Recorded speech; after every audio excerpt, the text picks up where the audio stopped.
What's up, you guys? It's Steve here, and we have some new details that have been revealed about the stimulus reconciliation bill known as the Build Back Better. And this is your Build Back Better and stimulus check update. Now, take a look, you guys. We've got this that's coming out. Speaker of the House Nancy Pelosi said that she's never going to be giving up on the Build Back Better. And this is despite the reports that I gave to you earlier that Senator Joe Manchin said that the bill was dead. Now, we had also heard that that was just the current state of it, that there were going to be discussions going on and how to modify this, slim it down. We've heard the president say they're going to break it into chunks and they're going to get something done. Now, we do have a new update, though, from Speaker of the House Nancy Pelosi on the progress of this bill, and I'm going to be getting you caught up in this article. Now, in addition to that, she's not the only one. 23 House Democrats call for Biden to keep full climate funds in the Build Back Better bill. So as they're going to be chunking this apart and pulling out different pieces, they're saying keep the climate provisions included. And one of the ones that are currently on the chopping block, we're going to see if it makes it in,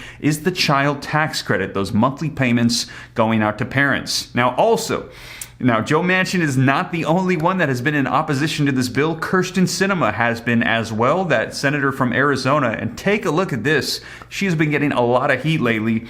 I am doing the devil's work. A staff member at the Democrats' firm revolts over work for Sinema. And she's not the only one. Take a look at this.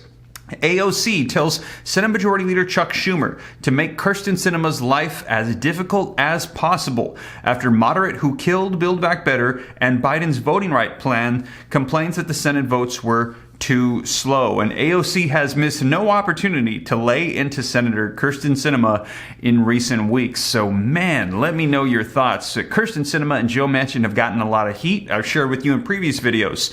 Protesters that have approached them, and even Joe Manchin on the water in his yacht and in his vehicle, in his Maserati. They've blocked him. They've called for him to pass Build Back Better. And now Kyrsten Sinema, who also was censured from the state as well, getting a lot of pressure about this bill. So, you guys, we're going to get you caught up on the latest. And also, if you want to know the latest about $10,915 that you could receive this month, 7 different ways automatically, be sure to check out this video right here if you missed it. That was the last one I just did, getting you caught up on all of those money, that provision stimulus funds that could be available to you this month. And also, if you'd like to hear some advice that I received several years ago from a multimillionaire about what to focus on for financial freedom, consider checking out this video right here. I give you the 3 things he's told me to do, and I listened, did what he said, and it worked, and I achieved financial freedom. And I hope that that video is going to be a blessing for you as well if you're interested.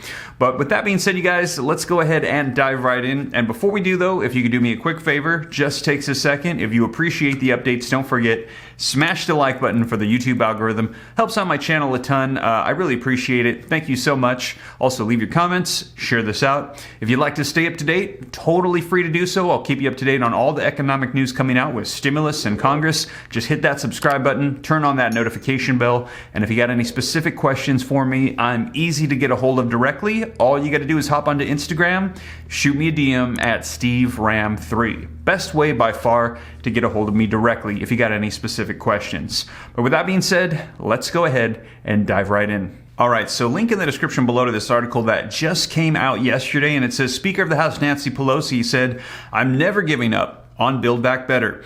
Reports that the President Joe Biden's Build Back Better bill, the sweeping climate change and social program measure, is dead may be greatly exaggerated, according to Speaker of the House Nancy Pelosi. Now, 2 days after the West Virginia Senator Joe Manchin, who derailed the bill back in December of last year, said that the bill is, quote, dead, the California Democrat is refusing to give up on the measure. "I'm never giving up on Build Back Better," Pelosi said at her weekly press conference, noting the importance of the Democratic priorities in that reconciliation bill. The process by which budgetary measures can pass the Senate without 60 votes, meaning a 50-50 Senate, it wouldn't need any Republican support. And that is the way that Congress is split up right now. In the Senate, 50 Democrats, 50 Republicans. Reconciliation means a majority vote, so they would need 51.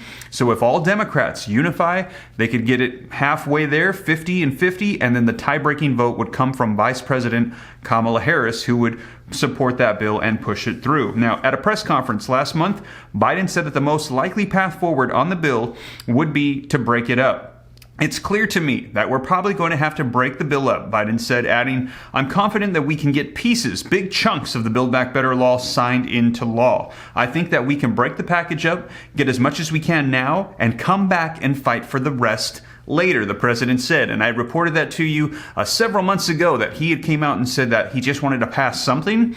This is a midterm election year, so they want to make sure that people know that they're getting things done. And he said that after Build Back Better is done, whatever doesn't make it in that they wanted to see, there's going to be another stimulus reconciliation bill coming afterwards. And we're hearing this reiterated as well. And already we're seeing Congress calling for additional stimulus phases to go out for businesses. And we hear that the president is going to be calling upon Congress for more stimulus provisions to help battle the pandemic as well. And we will see. I will keep you up to date on more federal level direct payments to people if more is going to be proposed as well. Now, in regards to Build Back Better, there's so much in there that's really important, she continued, in terms of the child tax credits, in terms of family health care for families, not just children, but seniors or siblings with disabilities, and the rest of the universal pre-K. This is about lowering the costs for the American people, she noted. Lowering the cost of health care, lowering the cost of child care, lowering the cost of family care and the cost of education at the pre-K level, and we must get something done.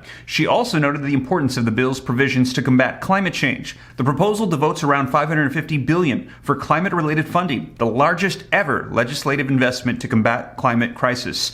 As originally proposed, the bill offers incentives for electric car purchases as well, development of technology to capture and store carbon emissions, and the construction of wind and solar farms, among other provisions. Now, last week, nearly 24 House Democrats penned a letter to President Biden asking him not to toss out climate and clean energy investments. And you saw that article I shared with you.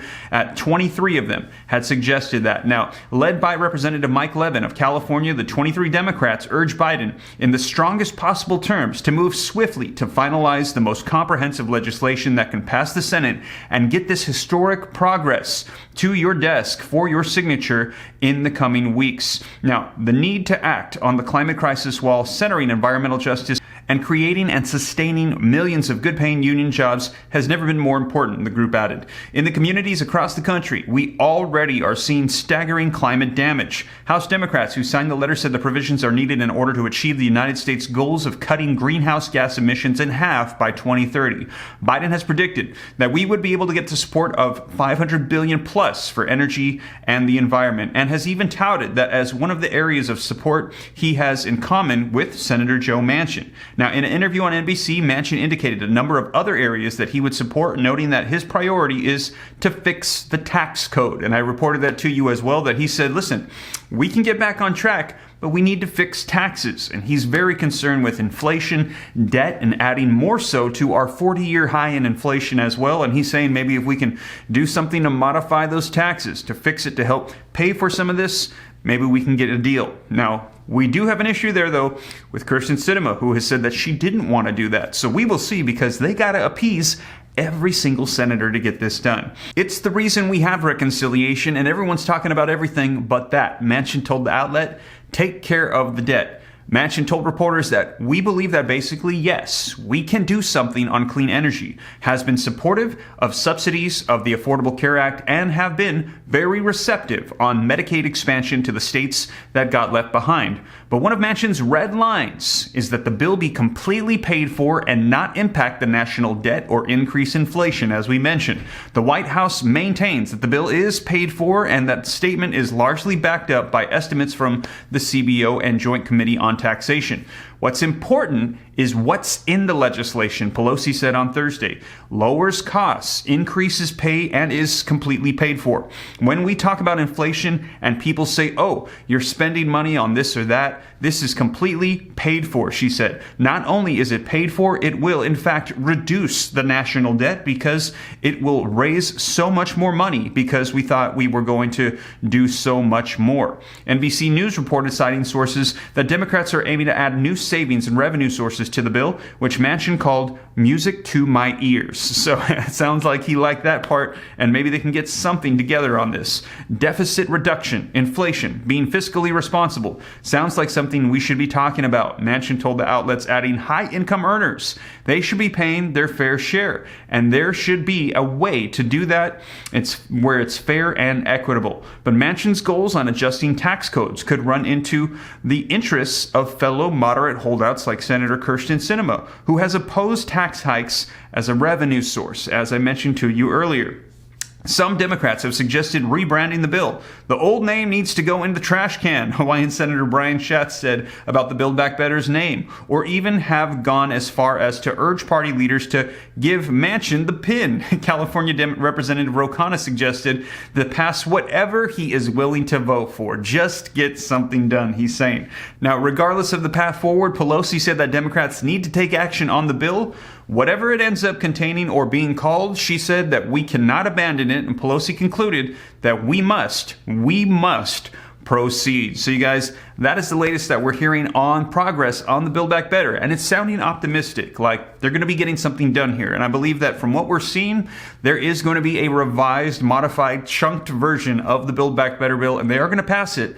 And then after, it sounds like there will be another stimulus reconciliation bill, and we're going to see what provisions Congress decides needs to be included. And I will keep you up to date on all of that here on the channel. And as always, you guys, thank you so much for joining me. If you made it this far and you haven't already, don't forget, take a quick second to smash the like button if you appreciate the updates. Helps out my channel a ton. I appreciate it. Thank you so much. Also, leave your comments, share this out. If this is your first time here and you want to stay up to date, totally free to do so. I'll keep you up to speed on everything happening, what's available to you, what's happening with stimulus. All you got to do is hit that subscribe button, turn on that notification bell, and if you got any specific questions for me, I'm easy to get a hold of directly. Shoot them to me in the DM on Instagram at SteveRam3. And if you want to learn about growing wealth and personal finance, consider joining my second channel, Steve Ram Finance, trying to help people who are looking to start over financially on there as well. But with that being said, you guys, hope that reaches you well, or hope this reaches you well. I'll catch you in the next one. Take care. God bless. This is Steve.